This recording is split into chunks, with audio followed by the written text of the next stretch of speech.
상공 TV 상공이 간다.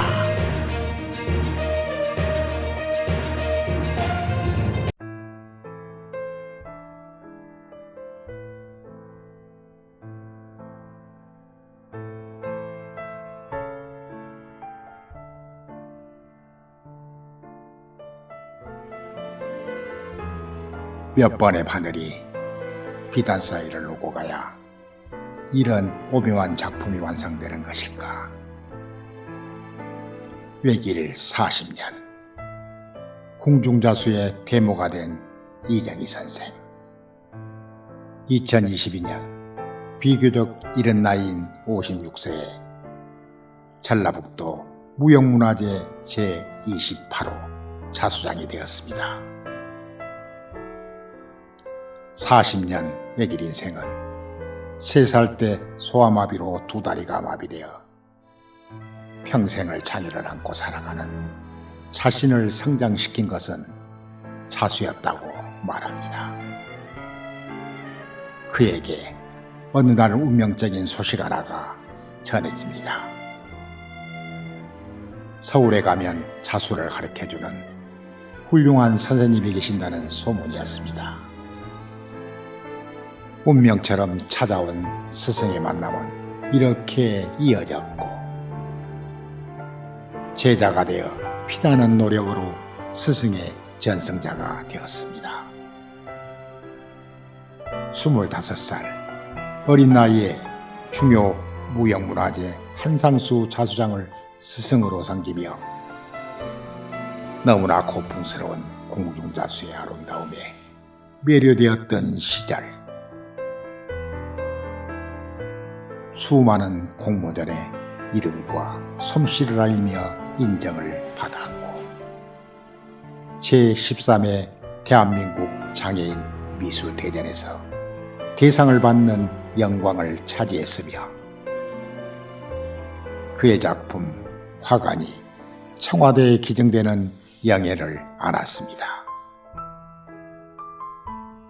자수장 이정희, 왕성한 활동으로 개인 전시회 16회, 200회 작품을 출품했으며 나사라 대학교 디자인학과 겸임교수로 재직하는 선생은 학생들에게 한국 자수를 가르치는 것이 큰 보람이라고 말하며, 지금도 한결같은 마음은 더 많은 후학들에게 우리 전통 문화의 우수성을 알리는 일이라며 후계자를 기다리고 있습니다.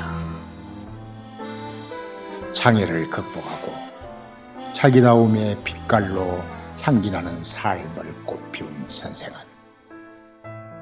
장애인들에게 한국 자수를 전수하기 위해 지금의 애다움을 설립하였으며, 아들 용주에게 멋진 엄마가 된 것이 생애의 가장 기쁜 일이라고 소감을 말하면서 이제 자수장 전승자로서의 무거운 책임감을 느낀다며 더욱더 매진하여 한국 자수를 세계에 알리는 역할을 하고 싶다는 전라북도 무형문화재 28호 해인당 이정희 선생을 상공TV 상공스님이 취재했습니다.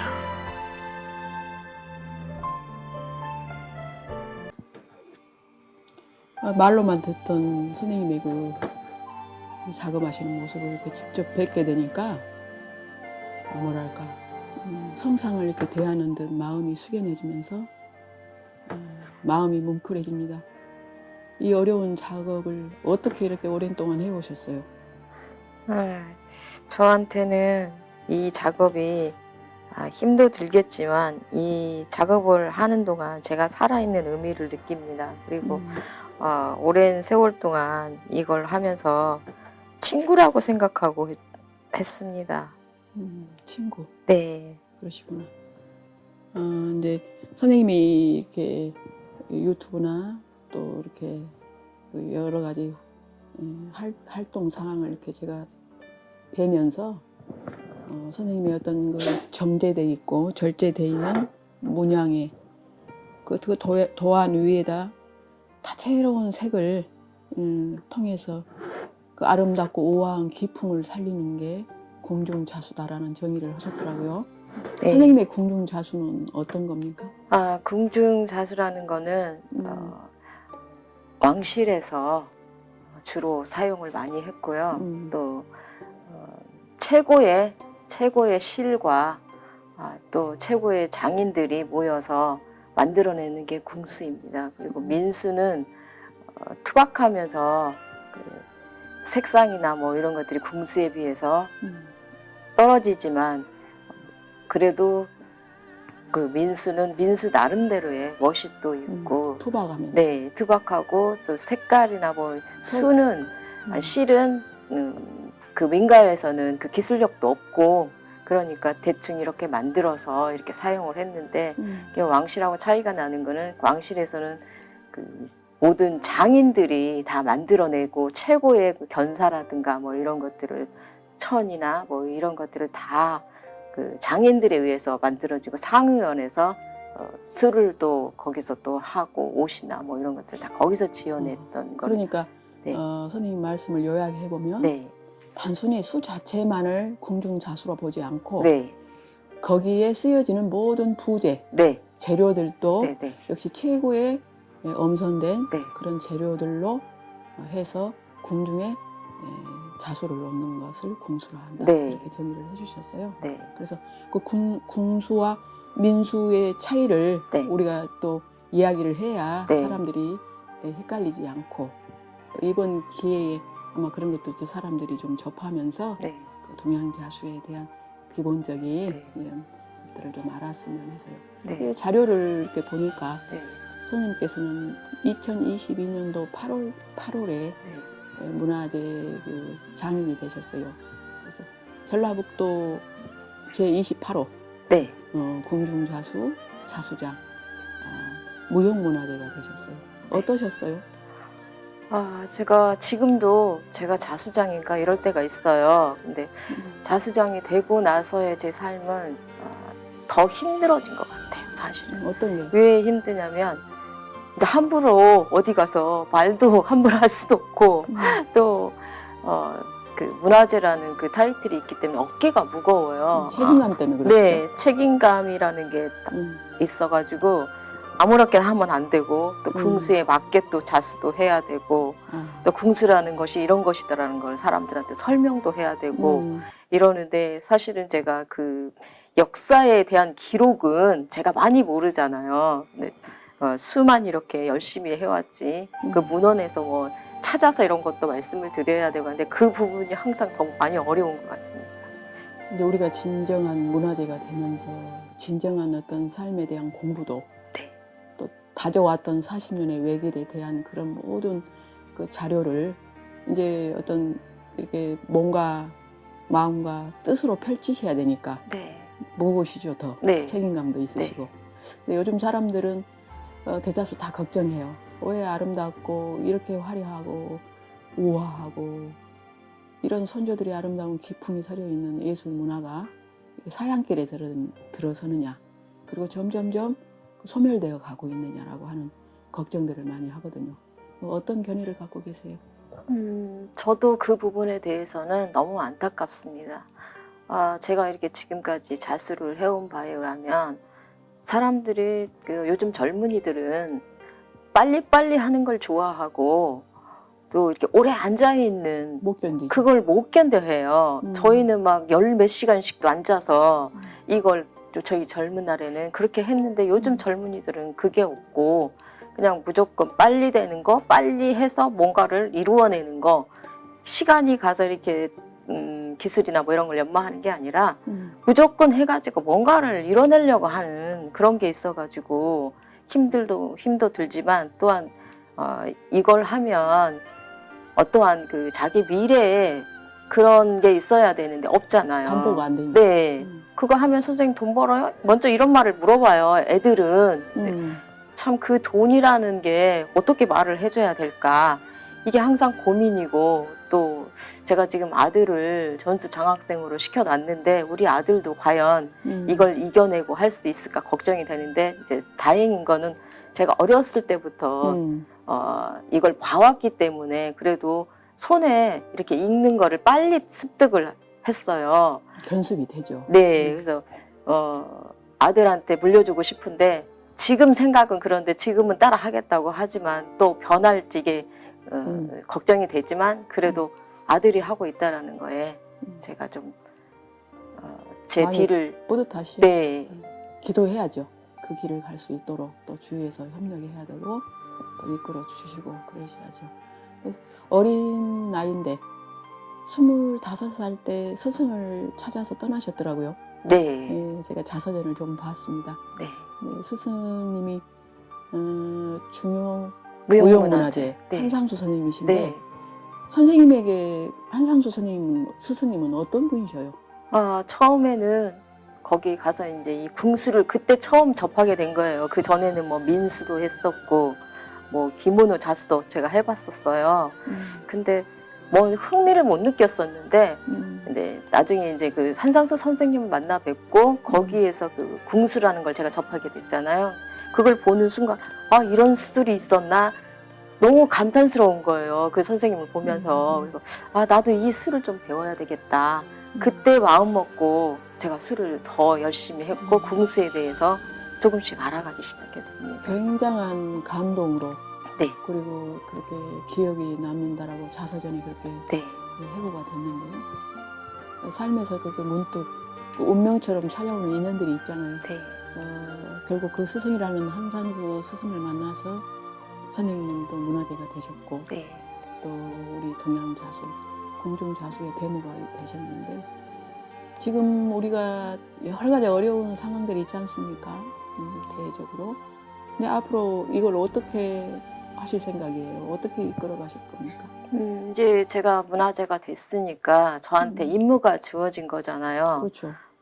그래서 저는 나름대로 계속 아들도 가르치고 또 저희 찾아오는 우리 저한테 제자가 되겠다는 분들 어떻게든 그분들한테도 전수를 해야 되겠고 하는데 이제 제일 관건은 제가 사실 그 문화재 연금이라는 게 100만 원씩 나오고 있습니다. 근데 그 돈으로는 재료를 사서 가르친다는 게 좀 많이 힘들어요. 그래도 그 돈을 가지고 재료도 사고 또 여러 가지 일들을 하고 싶은데 사실은 금전적인 면에서 가장 힘이 들고 있습니다.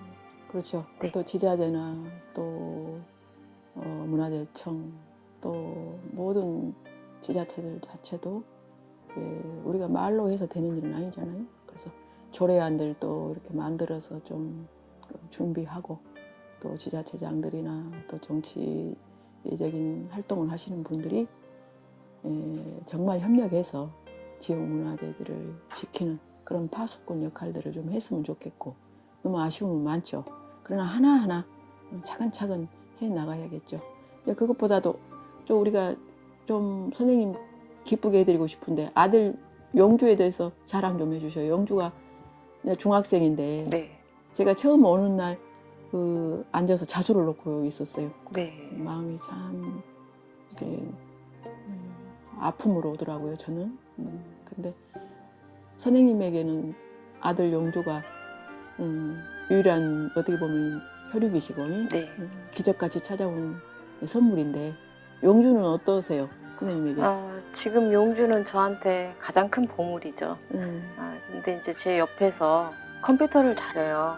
컴퓨터를 잘해서 그전에는 뭐 동생한테 제가 이렇게 해달라고 해야 되고 또 동생도 살기 힘든데 동생 데려다가 맨날 시켜 먹을 수만 없잖아요. 그렇죠. 미안한 일이죠. 네, 미안한 일이죠. 돈도 주지도 못하면서 맨날 와서 이거 해달라 저거 해달라 그러면 그것도 미안했는데 이제 사소한 거는 용주한테 시켜서 컴퓨터를 잘하니까 용주를 시키면 다 해줘요. 그래서 그런 것들도 저한테 너무 힘이 되고 또한 제 옆에서 엄마가 이렇게 하는 거를 쭉 봐오고 있잖아요. 그래서 용주한테도 그 전통 문화라는 게 이런 거구나. 그러니까 학교 갔다 오면 우리 집은 맨날 오래된 그 뭐라고 그러죠? 뭐라고 해야 되나?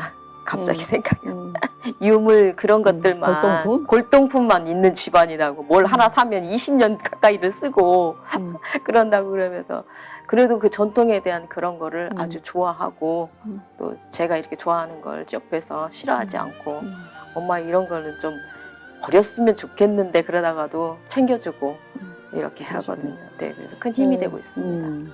선생님의 그 보좌관으로 온 거죠, 오른팔로. 예?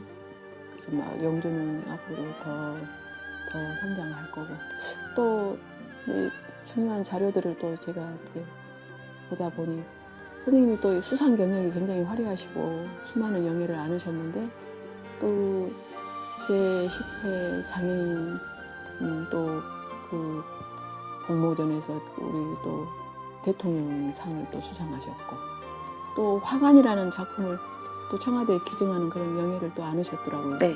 그때 감동은 또 어떠셨어요? 그때도 제가 그 대상을 받으리라고는 생각도 못했고 이거 내면 한 장려상 정도 이렇게 생각을 했었어요. 근데 갑자기 전화가 와서 저한테 대상 수상자라고 말씀을 해주시는 거예요. 뭔가 잘못된 것 같다. 다시 한번 그 명단을 봐달라. 제가 그런 말을 했어요. 그랬더니 보시고 아니에요 선생님이 대상이에요. 그래서 이게 꿈인가 생신가 너무 기뻤고요. 또 그 청와대에 기증한다는 이야기를 듣고 제 작품이 청와대까지 가는구나. 이게 진짜 꿈인가 생신가 이렇게 생각을 했었거든요. 근데 이제 막상 이제 그때 그 대통령 영부인께 제가 직접 드리면서 그때 이게 실감이 났어요. 많이 떨렸죠? 네.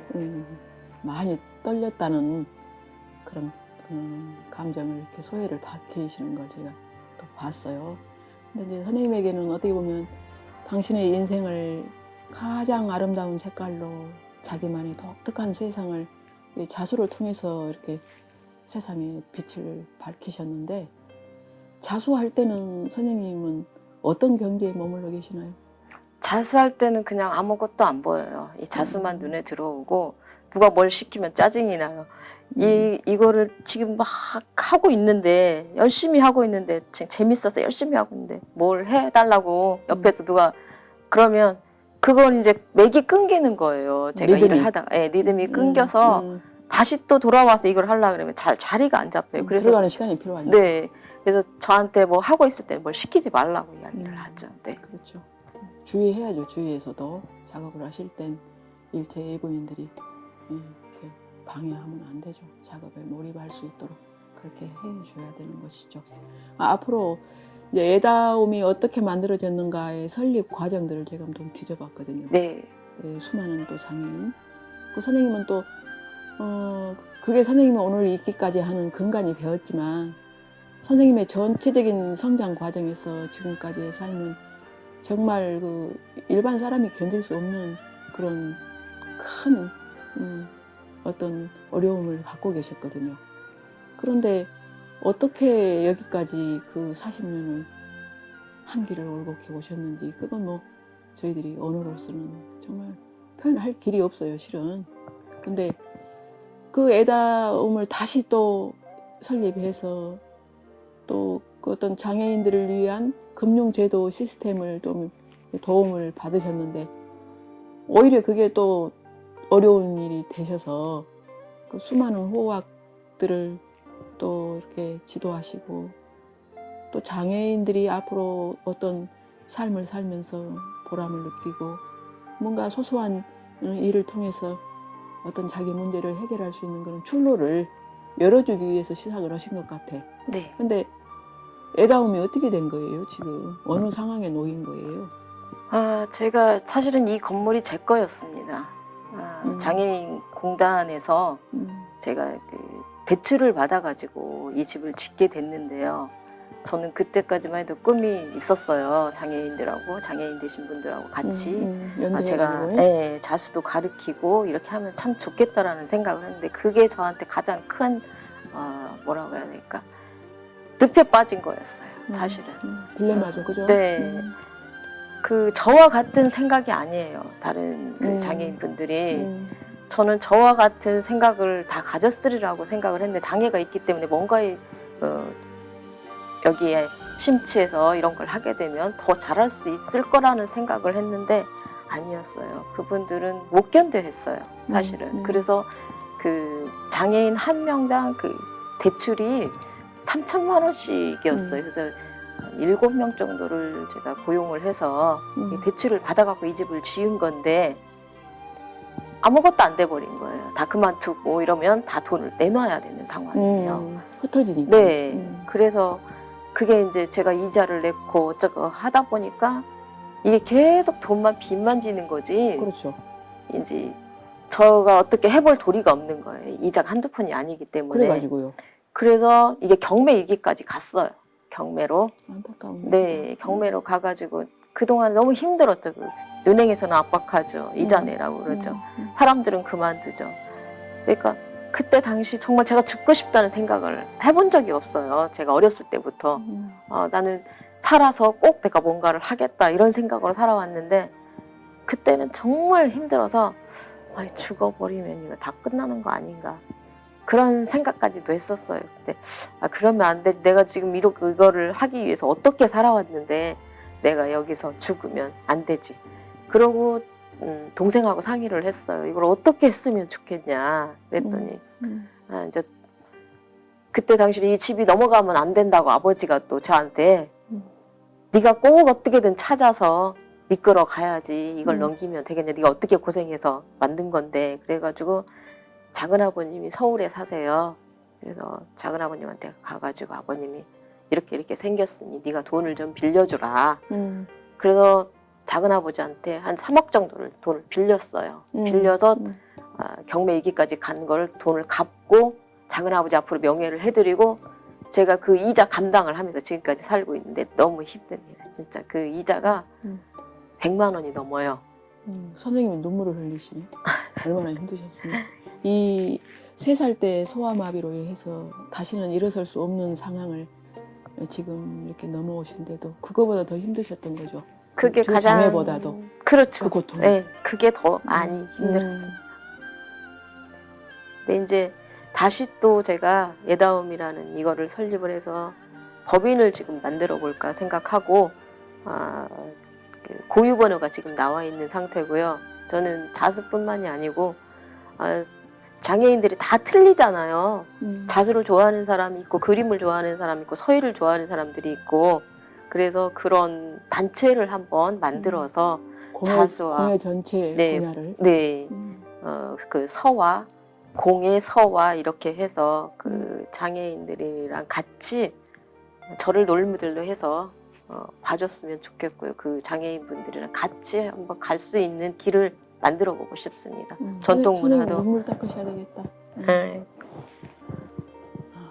전통 문화도 지키면서 장애인들과 같이 가는 걸 제가 꿈을 꾸고 있어요. 네, 제가 실현을 하게 될지 어쩔지는 모르겠지만 조금씩 앞으로 한 발씩 나가고 싶습니다.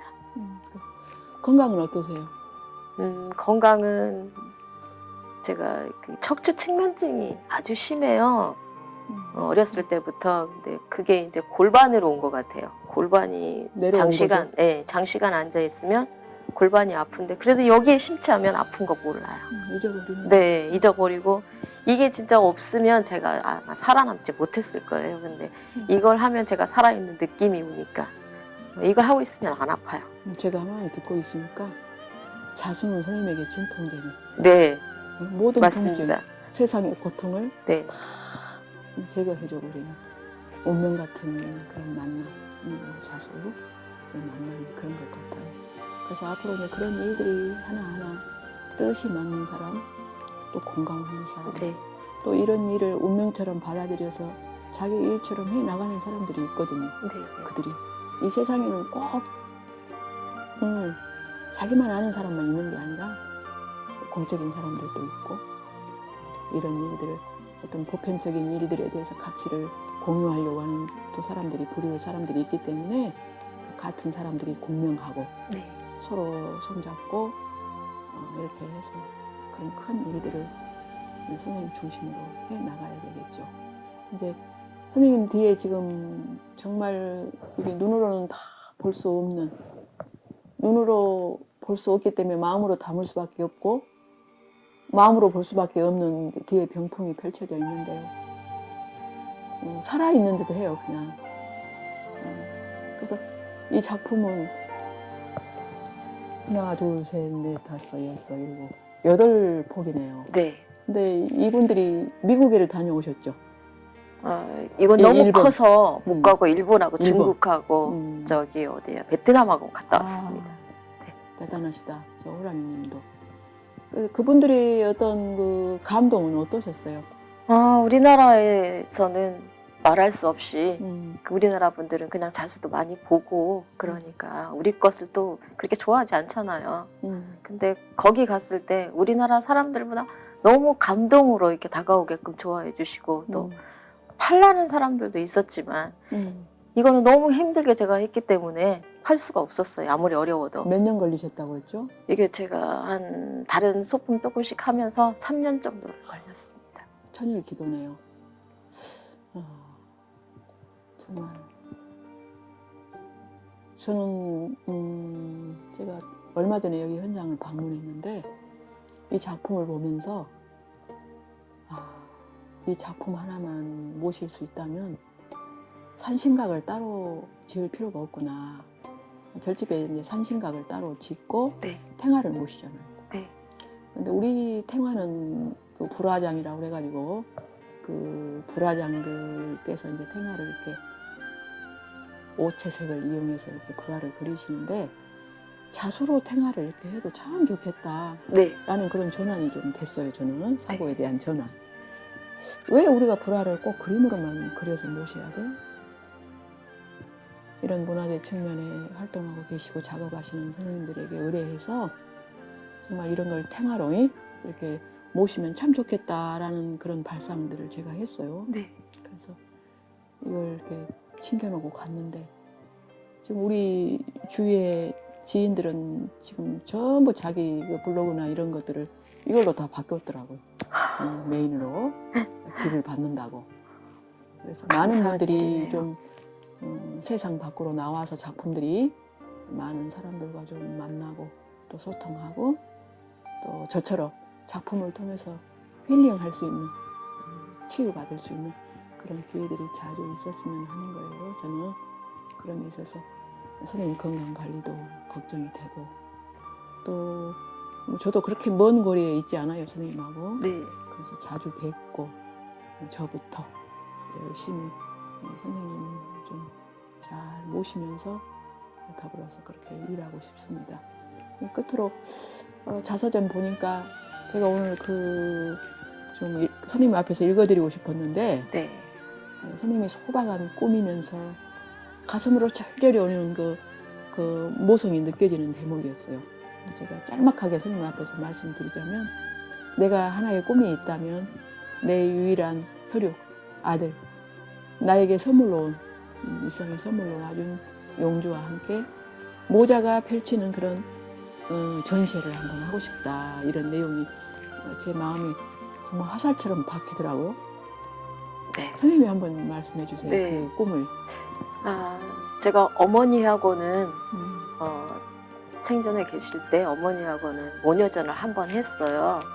근데 이제 아들이 그 뜻을 받아줄지 어쩔지는 아직은 모르겠지만 열심히 하겠다고는 하는데 아들의 작품을 하나하나 모아서 같이 한 5, 6년 후에 한번 아들하고 같이 해봤으면 좋겠습니다. 그 꿈이 이루어지시길 바라고. 네. 저도 눈물이 굉장히 나는데 참고 있거든요. 지금 견디고 있는데 영주가 선생님 옆에서 물신양면 의지가 되고 또 영주가 자라는 그 모든 순간 선생님의 그런 마음들이 영주에게 전달되지 않을까 저는 그렇게 생각하고 또 여기 와서 이렇게 선생님을 뵈니까 해야 할 일이 너무 많은 거예요. 저에게도 그 일이 폭풍처럼 다가왔어요. 모든 것들이. 그러나 더 침착하고 더 섬세하게 선생님 작업을 살피면서 또 제가 선생님의 어떤 한 부분을 제가 선생님을 위해서 일할 수 있으면 하는 그런 저의 꿈도 또 선생님한테 말씀드리면서 선생님 요즘에는 주로 어떤 작품 하세요? 네, 제가 그 어깨 너머로만 어머니하고 같이 침선을 배워가지고 했는데 이제 문화재가 되고 나니까 이 침선도 그 기법이나 또 그 기초적인 것이 탄탄해야 제자들한테 가르쳐도 흠이 안 되겠구나 생각이 들어서 한 달에 한 번씩 제가 서울로 침선을 배우러 다녀요. 근데 이제 그 선생님이 저희한테 숙제를 내줘요. 숙제가 뭐냐면 저희가 자수를 할 줄 알잖아요. 그러니까 자수를 돌띠라든가 뭐냐 소품 이런 걸 먼저 이제 배우고 나중에 이제 제가 가사까지 배우려고 하는데 이걸 배우고 나니까 숙제를 해갖고 가요. 거기서 배울 거 아니에요. 그래서 그 숙제를 하다 보니까 하루에가 어떻게 지금 가는지를 몰라요. 그래서 누가 뭐 시키면 나 이거 해야 돼. 나오라고 하지 마. 또 사랑에 빠지신 거지. 네, 그래서 그걸 또 배우다 보니까 그것도 너무 재밌는 거예요. 그리고 어머니한테 그 바느질 기법을 배운 게 있어서 다른 사람보다 더 빠르게 제가 배워나가고 있거든요. 그래서 그제는 제가 밤을 새웠어요. 주머니를 만드는 저도 만들 줄 알지만 또 방식이 또 그 두루 주머니도 여러 가지가 있어요. 그래서 그거를 터득하면서 하나하나 알아가는 게 너무 재밌는 거예요. 새벽 4시까지 일을 했어요. 어제도 사실은 2시 정도 잤어요. 아유. 그래서 그거 배운다는 게 이런 거였구나. 그전에는 몰랐는데 이런 거였구나. 그때 당시에도 제가 이런 느낌이었을까? 이런 생각이 드는데 요즘에 이걸 배우면서 더 자수에 대한 매력도 더 느끼게 되고. 네, 선생님 오랜 시간 함께 해주셨는데요. 이 짧은 시간 안에 선생님에게 모든 걸 다 여쭙고 물을 수는 없는 거고 또 선생님의 작업 시간도 있으시니까 요즘에 우리들의 어떤 전통 문화나 우리들의 어떤 조상 대대로 내려왔던 이런 어떤 고유한 문화들을 우리 현대인들은 어떻게 인식하고 그 전통 문화에 대한 애정과 관심 그리고 그 소중한 가치를 우리들은 어떤 자세로 받아들이고 인식해야 될까요? 네, 전통 문화가 사라지지 않기 위해서는 요즘에 다 현대 것만 찾잖아요, 사람들이. 그래서 전통과 현대를 같이 화합시켜서 생활 속에 필요한 것들을 만들어내서 우리 전통 문화가 이런 것이로구나라는 거를 알려주고 싶은데 이제 디자인과 뭐 이런 것들이 관건이겠죠. 근데 이제 그런 것들을 제가 열심히 공부하고 또 우리 아들이 그 디자인 쪽에 또 감각이 있어서 같이 만들어내 보려고 하고 있습니다. 우리가 꼭 반드시 지켜내고 또 그걸 계승해서 우리의 어떤 후래 미래 세대에게 넘겨줘야 할 유산인데요. 선생님의 이런 모든 것들이 정말 하나하나 헛되지 않고 또 한 땀 한 땀 한 올 한 올 40년 인생을 통해서 올곧게 가꿔진 이 터전들이 우리 미래 세대가 잘 이양해서 지켜질 줄도 바라고요.